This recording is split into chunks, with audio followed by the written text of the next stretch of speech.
అందరికీ నమస్కారం. Welcome back to my channel.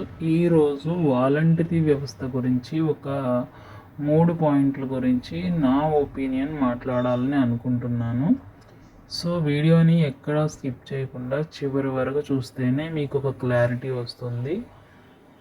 ప్రతి ఒక్కరూ మన యొక్క ఛానల్ నచ్చితే కనుక లైక్ చేయండి, సపోర్ట్ చేయండి ప్లీజ్. ఇది నా నుండి మీకు ఇచ్చే రిక్వెస్ట్.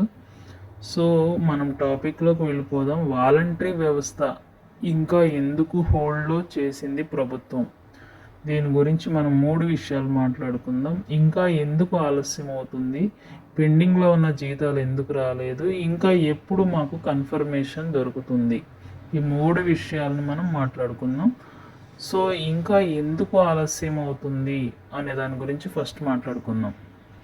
ఎందుకు ఆలస్యం అవుతుంది, వాలంటరీ వ్యవస్థ మాత్రమే ఎందుకు పెండింగ్లో పెడుతున్నారు? మిగతా అభివృద్ధి కార్యక్రమాలన్నీ బాగానే ముందుకెళ్తున్నాయి కదా, కానీ వాలంటరీ వ్యవస్థ చాలా ఇంపార్టెంట్, కీలకమైనది.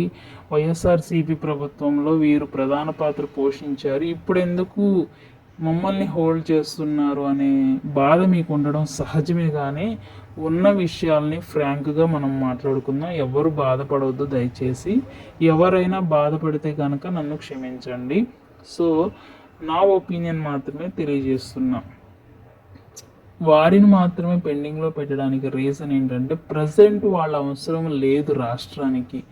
జస్ట్ వైసీపీ ప్రభుత్వం జీతాలు ఇచ్చి వారికి కొంత పని మాత్రమే అప్పచెప్పి, అంటే కొంత పని అంటే తక్కువ చేసామా మేము అని ఫీల్ అవ్వకండి. మీరు చాలా బాగా ఎఫర్ట్ పెట్టారు. నా ఫ్రెండ్స్ అండ్ ఫ్యామిలీస్లో కూడా చాలామంది వాలంటరీలుగా పనిచేస్తున్నారు. బట్ మనం ఉన్న విషయాన్ని ఫ్రాంక్గా మాట్లాడుకుందాం, దయతో ఓపిక్గా వినండి. సో వారితో అంత ఎక్కువ పని లేదు. సచివాలయ సిబ్బందితో జీతాలు ఇప్పించేస్తున్నారు. 2 నెలల నుంచి చక్కగా చాలా క్రమంగా మర్యాదగా 1వ తారీఖునే జీతాలను పంపిణీ చేశారు. ఇది అందరూ ఒప్పుకోవాల్సిన విషయమే కదా.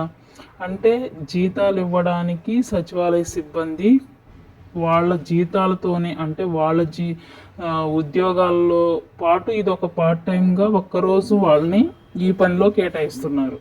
సో అక్కడ కంప్లీట్ అయిపోతుంది. కానీ మిమ్మల్ని విధి విధానాల్లో తీసుకోవడం వల్ల ప్రజెంట్ ఉన్న సిచ్యువేషన్ రాష్ట్రంలో మీకు మనీ పే చేయడం అనేది, జీతాలు పే చేయడం అనేది చాలా బడెన్తో కూడుకున్నది ప్రభుత్వానికి. ప్రజెంట్ కొన్ని సేవా కార్యక్రమాలు ఆల్రెడీ స్టార్ట్ అయిపోయి మనం చూస్తున్నాం. ఏపీలో ప్రతిదీ ఏం జరుగుతుందో తెలుస్తుంది మనకి.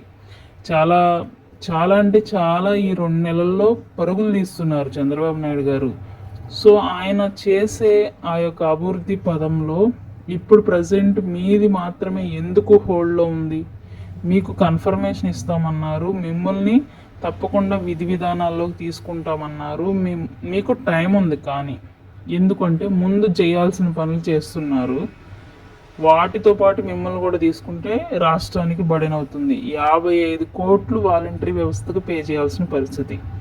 కాబట్టి అందుకే ప్రజెంట్ ఉచిత బస్సును కూడా హోల్డ్ చేశారు, మిమ్మల్ని కూడా హోల్డ్ చేశారు. అంతే తప్ప అసలు ఇవ్వరేమో అనే అనుమానం మీకు వద్దు.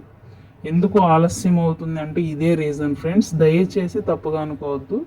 ఒకసారి ఆలోచించండి, మీరు కూడా జెన్యూన్గా ఆలోచించండి, మీకు అర్థమవుతుంది. ఇంకో విషయం ఏంటంటే మాకు పెండింగ్లో ఉన్న జీతాలు రేపు వస్తాయి, ఎల్లుండి వస్తాయి అని సోషల్ మీడియాలో చాలా న్యూస్లు వస్తున్నాయి, కానీ మీరు నమ్మద్దు. సో ఎప్పుడు వేస్తారు అనేది వాళ్ళు చెప్తారు. ఆల్రెడీ బాల వీరాంజనేయ స్వామి గారు చెప్పారు, పెండింగ్లో ఉన్న జీతాలు మీకు ఇస్తాము, మిమ్మల్ని విధి విధానాల్లోకి తీసుకుంటాము, ఇది కన్ఫామ్ అని. అలాగే చంద్రబాబు నాయుడు గారు కూడా చెప్పారు, హామీ ఇచ్చారు, మిమ్మల్ని మర్చిపోలేదు, వాలంటరీ వ్యవస్థను తప్పకుండా మిమ్మల్ని విధుల్లోకి తీసుకుంటామని. కాబట్టి మీరు వెయిట్ చేయండి, just wait for some time. Okay.